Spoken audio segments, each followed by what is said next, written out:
Hello everyone, a very warm welcome to you all. In this video, we are going to discuss regarding the appointment of director other than a retiring director, that is appointment of fresh candidate as the director of the company. Now, the appointment of directors by the shareholder. So, there are four types of directors which are appointed by the shareholder. First is retiring rotational director as per section 152, which we have already discussed in the previous video. If you have not seen that video, you can find the link of the same in the description box.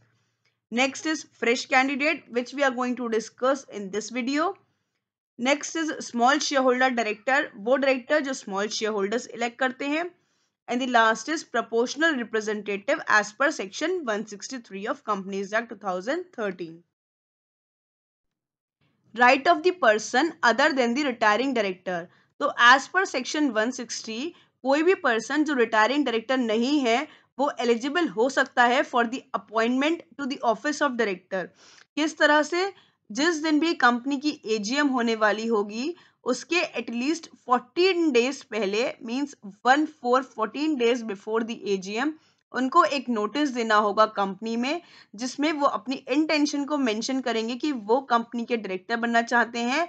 Along with this उनको एक 1 लाख का refundable deposit भी देना होगा to become the director of the company. Such notice must come along with the deposit of 1 lakh rupees. तो जो propose director है वो कंपनी को जो नोटिस सर्व करेगा उसके साथ साथ उनको 1 लाख रुपीज का डिपॉजिट भी देना होगा, जो कि एक रिफंडेबल डिपॉजिट है अगर कंपनी में वो एज अ डायरेक्टर इलेक्ट हो जाते हैं. और अगर वो कंपनी में एज अ डायरेक्टर इलेक्ट नहीं होते हैं तो जो भी वोटिंग हुई है उसकी वैलिड वोट्स के अगर 25% वोट्स भी उस पर्सन के फेवर में होते हैं तो वो पूरा अमाउंट उसको रिफंड कर दिया जाता है. इन केस ऑफ निधि कंपनी जो ये अमाउंट है 1 लाख का वो डिपॉजिट हो जाता है 10,000 का. मींस जो पर्सन है उसको 10,000 एज द डिपॉजिट कंपनी के पास रखना पड़ता है विद द नोटिस. लेकिन जो ये रिक्वायरमेंट है डिपॉजिट की वो कुछ केसेस में एप्लीकेबल नहीं है, like for the appointment of independent director, या एक ऐसा पर्सन का अपॉइंटमेंट जो नॉमिनेशन या रेम्युनरेशन कमेटी ने सजेस्ट किया है, या कोई ऐसा पर्सन जिसको बोर्ड ने रिकमेंड किया है, means it is recommended by the board of directors of the company in the case of a company not required to constitute nomination and remuneration committee. So notice के साथ साथ उस person को 1 लाख का deposit करना पड़ेगा कंपनी में. लेकिन अगर वो पर्सन इंडिपेंडेंट डायरेक्टर के लिए अपना नोटिस दिया है, या फिर कोई नॉमिनेशन या रेम्युनरेशन कमेटी ने उस पर्सन को रिकमेंड किया है, या फिर बोर्ड ऑफ डायरेक्टर्स ने अगर उस पर्सन को रिकमेंड किया है to become the director of the company, तो उस केस में उस पर्सन को नोटिस के साथ डिपॉजिट देने की रिक्वायरमेंट नहीं है. Now, which companies are exempted from application of section 160? तो कौन कौन सी कंपनीज पे सेक्शन 160 एप्लीकेबल नहीं होता है?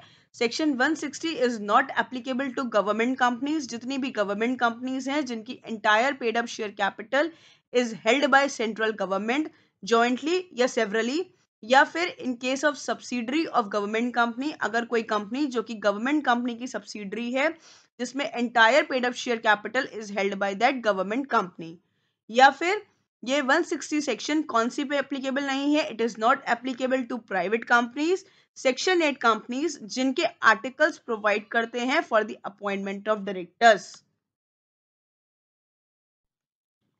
Now the procedure for the appointment of a director other than a retiring director at the annual general meeting.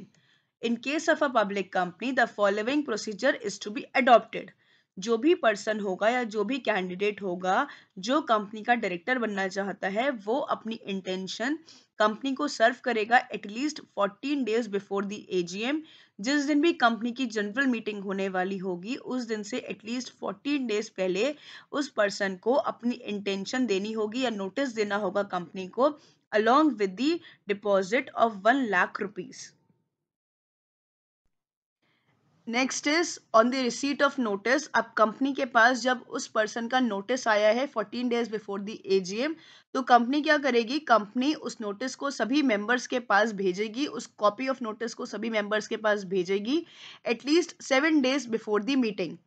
Next is अगर individual notice practicable नहीं है सबको भेजना, तो कंपनी उस नोटिस को 2 न्यूज़पेपर में पब्लिश करेगी, one in English newspaper and the other in regional language. जहां पे भी कंपनी का रजिस्टर्ड ऑफिस सिचुएटेड है उसमें जो भी लैंग्वेज आती है, जो भी नॉर्मल लैंग्वेज है, रीजनल लैंग्वेज है, उसमें सर्कुलेट करेगी। नेक्स्ट इज जो अगर कंपनी की जो शेयर्स हैं वो लिस्टेड हैं, यानी कि अगर कंपनी लिस्टेड कंपनी है तो कंपनी को उस नोटिस की कॉपी स्टॉक एक्सचेंज में भी भेजनी होगी। नेक्स्ट इज कंपनी को चेक करना होगा कि उस पर्सन के पास डिन है या नहीं है। अगर नहीं है तो उस पर्सन को अपने डिन के लिए अप्लाई करना होगा। नेक्स्ट इज कंपनी को ये इंश्योर करना होगा कि जो कंसेंट है उस पर्सन की वो आई है या नहीं आई है in form DIR-2। Next is जो जनरल मीटिंग है उसमें इस मोशन को उठाया जाएगा, मींस ये जो पर्सन जिसके लिए अपॉइंटमेंट के लिए एप्लीकेशन आई है उसके बारे में मीटिंग में डिस्कस किया जाएगा, और अगर एक से ज्यादा प्रपोजल्स हैं तो सभी प्रपोजल को वन बाय वन कंपनी में डिस्कस किया जाता है।